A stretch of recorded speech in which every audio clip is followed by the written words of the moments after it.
The sound of a cork popping used to be the anthem of my life. It was a sharp celebratory note that echoed through the marble foyer of my home, followed by the easy, practiced laughter of people who claimed they would walk through fire for me. Back then, the sun always seemed to hit the floor-to-ceiling windows at just the right angle, turning the house into a palace of light and glass.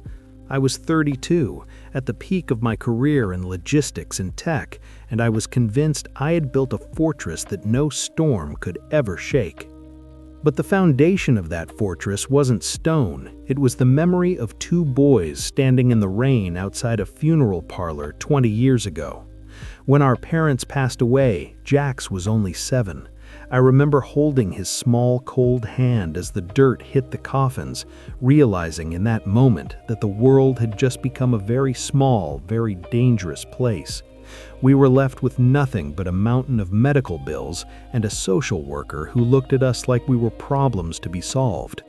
Our relatives, the ones who would later sit at my mahogany dining table, were nowhere to be found. Aunt Sheila had migrated for work, and Cousin Marcus was dealing with his own struggles. No one reached out to offer a spare room or even a warm meal. I spent my 20s working 3 jobs. I scrubbed floors in the morning, delivered packages in the afternoon, and taught myself coding and logistics management by the flickering light of a stolen Wi-Fi signal at night. Every cent I made went into 2 things: Jax's education and the seed of a small business I knew one day would change our lives. I wanted him to have the childhood I had lost. I wanted him to go to the best schools, to wear clothes that didn't have someone else's name written on the tag, and to never, ever know the hollow ache of an empty stomach. By the time Jax graduated with honors, my small startup had grown into a regional powerhouse. Suddenly, the silence from our relatives ended. It was as if a signal had gone out, alerting the bloodline that Noah was a man worth knowing again. "Noah, my favorite nephew!" Aunt Sheila had cried, draped in a silk scarf I had sent her for her birthday. "I always knew you had your father's grit. We've missed you so much at the family gatherings." I believed her. I wanted to believe her. I wanted to believe that the brothers I had made in the business world, men like Leo, who had been my right hand for 3 years, were more than just friends. I treated them like family. I gave Marcus a high-paying job in my warehouse that he wasn't qualified for. I paid for Leo's luxury apartment when his personal life hit a snag. I thought I was building a community of loyalty. I remember one specific night, about a year before the collapse. We were all on the deck of my beach house. The smell of grilled lobster and expensive sea salt hung in the air. Jax was laughing with Leo, and Marcus was leaning over the railing, pointing at the sunset. "To Noah!" Leo shouted, raising a glass of vintage wine. "The man who keeps us all afloat. You're more than a friend, Noah. You're a brother. If the world ever turns its back on you, remember this: we are your shield." Marcus nodded vigorously, his face flushed with the expensive alcohol I had provided. "Family first, Noah, always. You've taken care of us, and we'll never forget it. We're in this together, through the highs and the lows." I looked at them, feeling a warmth that had nothing to do with the summer air. I felt safe. I felt seen. I looked at Jax, who was smiling, finally free of the shadows of our childhood, and I thought I had won. I thought the struggle was over. What I didn't know was that these people weren't my shield. They were scavengers. They weren't drawn to me. They were drawn to the scent of my success. They were the ivy that grows on a strong tree, looking lush and green as long as the tree is healthy. But the moment the roots begin to rot, they are the first to pull away, leaving the trunk to fall alone. The rot started with a single phone call on a Tuesday morning, a supply chain collapse in Europe, a massive internal embezzlement by a CFO I had trusted like a brother, and a sudden, sharp downturn in the tech sector. Within 60 days, my fortress began to crumble. The bank didn't just knock, they broke the door down. I remember the first night I realized the money was truly gone. I sat in my office, the lights dimmed because I was trying to save on the utility bill I could no longer pay. I picked up the phone to call Leo. I needed a friend. I needed someone to tell me it would be okay. "Leo, I'm in trouble," I whispered into the receiver. "The accounts are frozen. I need to move some personal assets just to cover the payroll for the small staff. Can you help me look into the secondary market?" The voice on the other end didn't sound like a brother. It sounded like a stranger. "Look, Noah, I've actually been meaning to talk to you. I've accepted an offer at a rival firm. I can't really be associated with the bad optics of your situation right now. It's a career thing, you understand. Best of luck." The line went dead. The silence that followed was the loudest thing I had ever heard. It was the sound of the mirage finally evaporating, leaving Jax and me standing exactly where we had started 20 years ago, alone in the rain with nothing but each other. The morning the moving trucks arrived, the sky was a bruised, heavy gray, as if the weather itself had decided to match the state of my bank account. It was a Tuesday, a day that should have been filled with conference calls and strategic meetings. Instead, I stood in the center of the foyer, watching men in stained overalls carry out the Italian leather sofa where Leo used to sit and talk about our empire. I had called a family meeting the night before. I thought, in my naivety, that if I explained the situation, that the bankruptcy wasn't just a numbers game, but a complete wipeout, they would circle the wagons. I thought the bloodline Marcus always bragged about would finally mean something. Instead, they showed up like they were attending a garage sale. Aunt Sheila arrived first, her eyes darting around the room not with sympathy, but with a predatory sharpness. She didn't hug me, she didn't ask how Jax was handling the news. Instead, she walked straight to the mantelpiece and picked up a silver-framed photo of our parents. "You know, Noah," she said, her voice lacking the honeyed tone she'd used for the last 3 years, "this frame was originally a family heirloom. Since you're, well, losing everything, it's only right that it stays with someone who can actually take care of it." "Aunt Sheila, that's a gift I bought for Jax's graduation," I said, my voice sounding hollow even to my own ears. "It's not an heirloom. I bought it in London." She didn't put it back. She tucked it into her designer handbag, the one I had given her for Christmas. "Well, consider it a repossession for all the stress your failure is causing the family reputation. Do you have any idea how embarrassing it is for me at the bridge club? Everyone is asking why my nephew is suddenly a pauper." Before I could respond, Marcus walked in. He wasn't wearing his warehouse uniform. He was wearing a suit I recognized, one of mine that he'd borrowed and never returned. He didn't look like a man who was about to lose his job. He looked like a man who was already looking for a new host. "Hey, Noah, I heard the news. Tough break. But listen, I need my severance pay today, in cash. I've got bills, and I can't wait for some bankruptcy court to decide when I get fed." Jack stepped out from the kitchen, his face pale but his eyes burning. "Severance? Marcus, Noah gave you a job you didn't even work half the time. He paid your rent for 6 months when you lost your savings at the track. How can you stand there and ask for more when he's losing the roof over his head?" Marcus sneered, looking down at my younger brother. Sneered, looking down at my younger brother? "Quiet, kid. The adults are talking. Noah played the big shot and he lost. That's not my fault. I put in my time and I want what's mine. If you can't pay, don't expect me to stick around and help you pack. I've already got a lead on a job with that guy Leo mentioned. You know, the one who actually knows how to run a business." The sting of Leo's name felt like a physical blow. My best friend hadn't just left. He was already recruiting my staff, my family, to the very rivals who had helped orchestrate my downfall. "Is that how it is, Marcus?" I asked, my voice barely a whisper, "after everything I did to make sure you were comfortable? "You didn't do it for us," Marcus spat, his facade of loyalty completely gone. "You did it to feel superior. You loved being the provider because it gave you power. Well, the power is gone now. You're just a guy in a big house he can't afford, and frankly, we're tired of pretending we liked you." By noon, the house was an echo chamber. The friends who had promised to be my shield were nowhere to be found. They didn't answer texts, they didn't return calls, they had vanished like smoke in a high wind. The only people left in the driveway as the final truck pulled away were Jax and me, standing next to a rusted sedan I had bought from a neighbor for $500. I looked at the house one last time. It wasn't a palace anymore. It was just a shell. "Where to now, Noah?" Jax asked.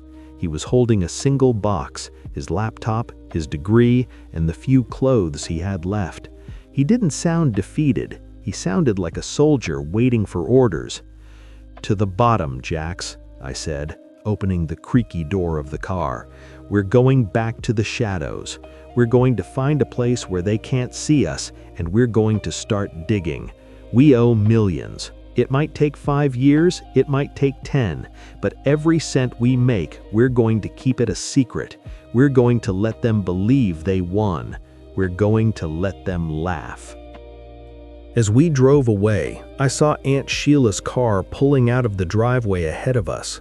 She didn't even look in the rearview mirror to see if we were following. She had what she wanted, the silver frame, and the rest of us was just dead weight. I gripped the steering wheel until my knuckles turned white. The silent pain people talk about isn't a scream, it's the sound of a heart turning into flint. I looked at my brother, the only person who hadn't asked for a severance or a souvenir of my downfall. "They think we're finished, Jax," I muttered as the city skyline faded behind us. "Let 'em," Jax replied, opening his laptop as we drove toward the cheapest motel we could find. "It's easier to climb a mountain when no one is watching you fall." The apartment we found was at the end of a narrow, oil-stained alley in a part of the city where the police only came if there was a siren already blaring. It was a single room with a kitchenette that smelled of gas and floorboards that groaned under the weight of even a single step. For the first week, we didn't have a bed. We slept on our coats, the cold rising from the concrete floor like a persistent fever. I remember sitting by the cracked window, watching the rain streak the grime on the glass. I looked at our IDs sitting on the laminate counter, the last remnants of a lineage that had turned its back on us the moment the bank accounts hit zero. "Jax," I said, my voice sounding raspy in a small space, "we aren't those people anymore. The relatives, the friends, they talk about our family name like it's a brand they've discarded, so let's give it back to them." Jax looked up from his laptop, his face gaunt but his eyes sharper than I'd ever seen them. "You want to change it?" "I want to bury it," I replied. "I want to be a ghost to them. If we're going to spend the next 5 years digging our way out of this debt, I don't want a single person from that life to be able to find us. Not through a public record, not through a search engine. We're starting over, not just as brothers, but as strangers to everyone who knew us." We chose the name Vance. It was short, hard, and had no history. To the world, Noah and Jax of the shameful bankruptcy were dead. In their place stood 2 men with no past and a very long, very quiet future. The hunger was the hardest part in those early months.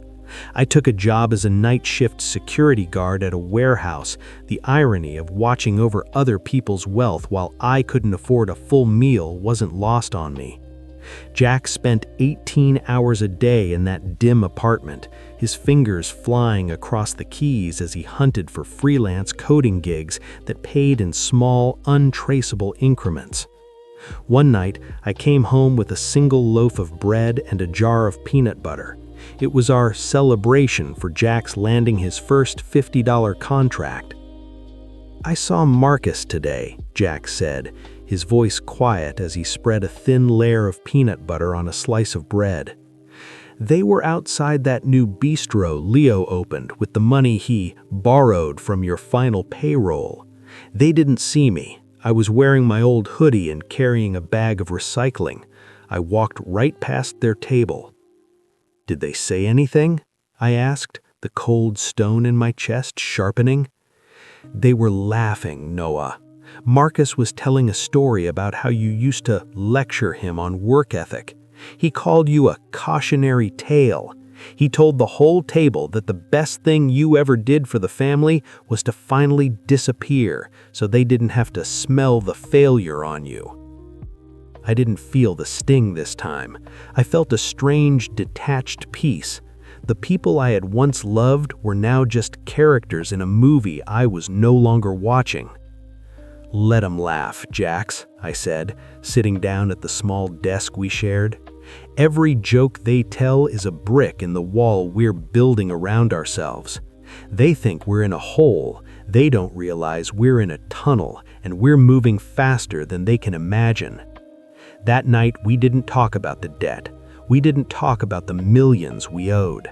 We talked about the algorithm Jax had been developing, a small niche tool for digital logistics that could, if we were careful, start generating a few $100s a month in passive income. It wasn't much. It wouldn't even cover the interest on our smallest loan. But it was ours. It was invisible. And for the first time in a year, I didn't feel like a victim anymore. I felt like an architect again, building a foundation in the dark where no scavenger could ever reach it. By the start of the third year, the hunger had faded into a dull, manageable habit, but the secrecy had become our second skin. We were no longer the men who had crashed. We were the Vance brothers, a name that appeared on digital invoices and encrypted contracts, but never on a mailbox or a doorbell.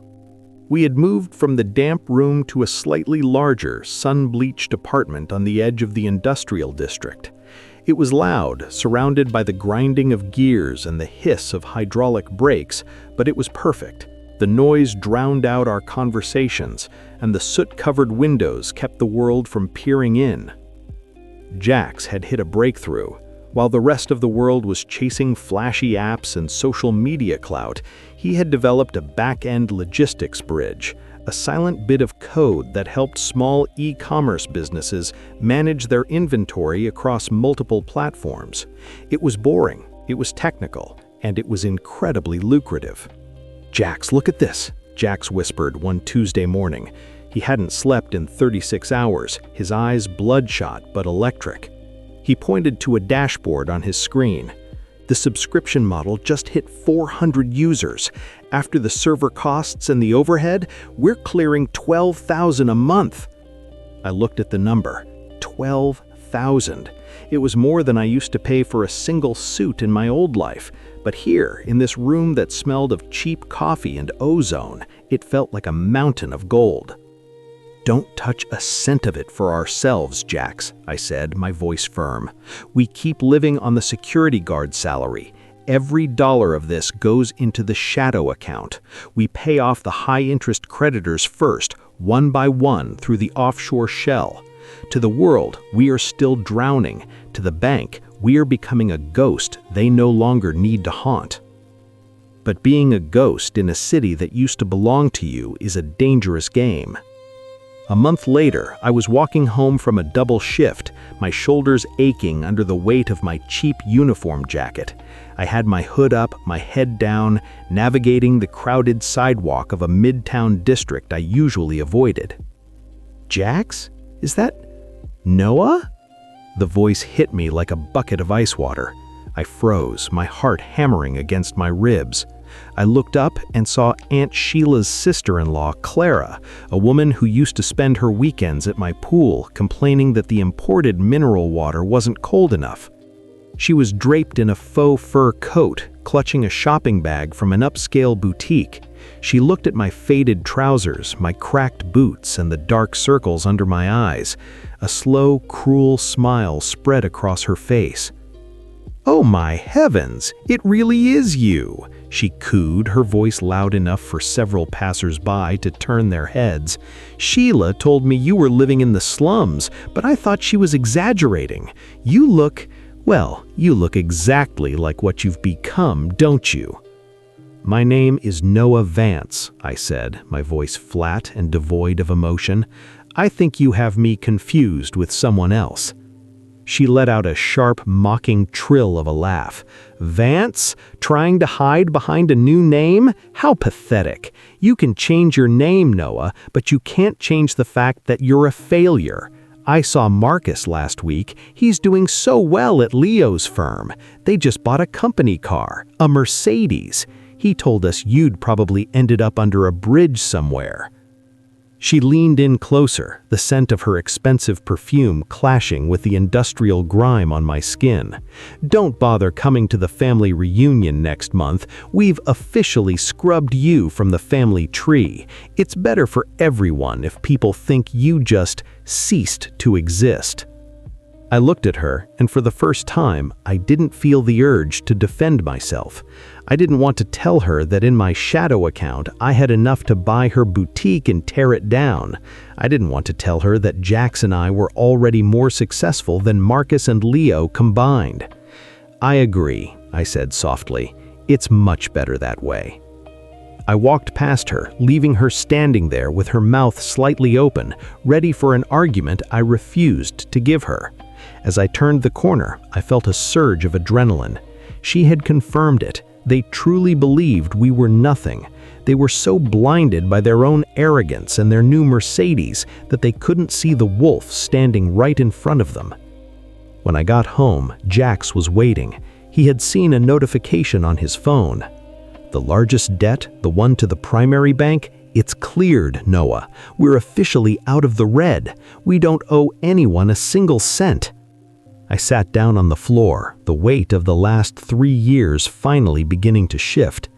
"Clara saw me today, Jax. She laughed at me. She told me the family has officially erased us." Jax paused, his hands still on the keyboard. "What did you do?" "I thanked her," I said, a cold, hard smile spreading across my face. "Because as of today, we aren't just debt-free, we're invisible. And now we start the real climb. We don't just want to be rich, Jax. I want us to be the people who own the very air they breathe, and they won't even know it's us until it's time to cut off the oxygen." By the 4th year, the shadow account had transformed into a silent tide, rising so high that we could no longer ignore the reality of our resurgence. We had moved from the industrial district to a high-rise in the heart of the city, but not the kind of building our relatives would ever visit. This was a fortress of steel and tinted glass, where the elevators required biometric scans, and the neighbors were international CEOs who valued privacy above all else. To the world, we were still the Vance brothers, a quiet duo running a modest digital consultancy. But beneath the surface, we had acquired the very debt notes that Marcus and Leo were now struggling to pay. "Noah, look at this quarterly report from Leo's firm," Jax said, spinning his ergonomic chair around to face the floor-to-ceiling window. The city lights below looked like a sea of diamonds, but his focus was on the cold data on his screen. "They've over-leveraged. Leo bought 3 more luxury SUVs for his executive team, which is mostly our cousins, and Marcus just put a down payment on a mansion using company credit." I stood by the window, a glass of water in my hand. I wasn't wearing a designer suit. I was wearing a simple black sweater and jeans. I didn't need the labels anymore. "They're repeating my mistakes, Jax, but they don't have the grit to survive the crash. They think the party never ends because they've never had to pay the bill themselves." "The bank is looking for a buyer for their primary business loan," Jax continued, a predatory glint in his eyes. "If we buy it through the Vance Holding Group, We effectively become their landlords. We would own their office, their equipment, and their futures. Not yet, I whispered. We wait until the family reunion. Aunt Sheila sent out a digital invite to everyone on the official list. Of course, we weren't on it, but I hear they're hosting it at the Grand Emerald Ballroom, the same place I used to rent for them. The irony was almost poetic. They were using the last of their dwindling company funds to throw a party to prove to the world they were still the golden bloodline, all while the ground was shifting beneath their feet. The week before the reunion, I found myself standing outside the Grand Emerald, watching the staff set up the gold leaf decorations. I was dressed in my old, worn-out security jacket, a souvenir I kept to remind me of the cold floor of our first apartment. "Hey, you, move along!" The voice was sharp and familiar. I turned to see Marcus stepping out of a shiny black Mercedes. He looked bloated, his face flushed with the arrogance of a man who thought he had finally surpassed me. He didn't recognize me at first, he just saw a man in a faded jacket standing in his way. "This is a private event for the elite," Marcus snapped, adjusting his silk tie. "We don't want loiterers ruining the aesthetic. Go find a shelter or something." I lowered my hood just enough for him to see my eyes. The recognition hit him like a physical blow. He staggered back half a step, his sneer faltering for a split second before transforming into a look of pure disgust. "Noah, you're still hanging around here? Good God, man, have some dignity," Marcus spat, looking around to see if anyone was watching. "I heard you were working as a night watchman. I guess you couldn't even hold down a job guarding a warehouse. Look at you, you're a ghost of a failure." "I'm just passing through, Marcus," I said, my voice steady and low. "I heard there was a big party happening. I wanted to see if the family was still as stable as Aunt Sheila says." "Ha ha, stable? We're more than stable. We're the top of the food chain now. Leo and I just signed a deal that's going to put us in the billionaire bracket. While you're counting pennies for your next meal, we're deciding which island to buy. Now get out of here before I have the real security throw you out. You're an embarrassment to the name you used to carry." "Don't worry," I said, a small, cold smile touching my lips. "But Marcus, remember what you said about family first? I hope you kept that in mind when you signed those new loan documents." "What do you know about loans, you beggar?" Marcus shouted as I walked away. "Go back to your hole." I didn't look back. I got into a plain, nondescript black SUV parked around the corner, where Jax was waiting with a tablet. "Did he take the bait?" asked Jax. "He's more arrogant than ever," I replied. "He thinks he's untouchable. He has no idea that the beggar he just insulted is the one who approved his credit extension this morning. He's walking into a trap he built himself." "The reunion is in 3 days, Jack said, his fingers dancing across the screen. "The Vance Holding Group has been invited as the mystery investor they've been begging to meet. Leo thinks we're there to save his company. Marcus thinks we're there to hand him a check." I looked out at the city, the cold, sharpening stone in my chest, finally feeling balanced. They want a show, we'll give them a show. But they won't be the stars this time. They'll just be the audience for the funeral of their own vanity. The Grand Emerald Ballroom was a sea of gold leaf, crystal chandeliers, and the suffocating scent of expensive lilies, the kind of luxury that screams to hide the sound of crumbling foundations. As Jax and I stepped out of the black sedan, the night air was crisp, but the heat of anticipation in my chest was steady. I wasn't wearing the security jacket tonight. I was wearing a charcoal suit, hand-tailored and sharp enough to cut glass, but without a single visible logo. Beside me, Jax looked every bit the digital titan he had become, calm, calculated, and silent. We weren't there as the disgraced nephews or the failed cousins. We were there as the principal partners of the Vance Holding Group, the mystery investors who held the keys to everyone's survival in that room. "Remember, Jax," I whispered as we approached the heavy oak doors. "We don't react. We let them show us exactly who they are one last time." The moment we entered, the hum of conversation didn't stop, it shifted. People looked at us, but because we hadn't been seen in years, and because we looked like men of immense power, they didn't immediately recognize the beggars they had mocked. I saw Aunt Sheila across the room, draped in a gown that probably cost 3 months of her mortgage. She was holding court with a group of socialites, bragging about her brilliant nephew Marcus and his unstoppable business partner Leo. "Oh, the Vance brothers are here?" someone whispered nearby. Leo and Marcus hurried toward the entrance, their faces fixed in desperate, hungry smiles. They hadn't seen our faces yet. They were looking at our suits, our watches, and the way the event staff bowed as we passed. "Gentlemen, welcome, welcome!" Leo shouted, his voice booming with a fake heartiness that turned my stomach. "I am so honored that Vance Holding decided to attend our family gala. I'm Leo, CEO of—" He stopped mid-sentence. The color drained from his face so fast I thought he might faint. His hand, extended for a shake, began to tremble. Beside him, Marcus's jaw dropped, his glass of champagne tilting until it spilled onto his expensive shoes. "Noah?" Marcus gasped, his voice cracking. "What kind of sick joke is this? How did you get in here? Security! Why is this loser wearing a costume in my ballroom?" The room went deathly silent. Aunt Sheila hurried over, her eyes widening as she recognized us. "Noah? Jax? Is this some sort of desperate plea for a handout? I told you, we've erased you. You aren't part of this bloodline anymore."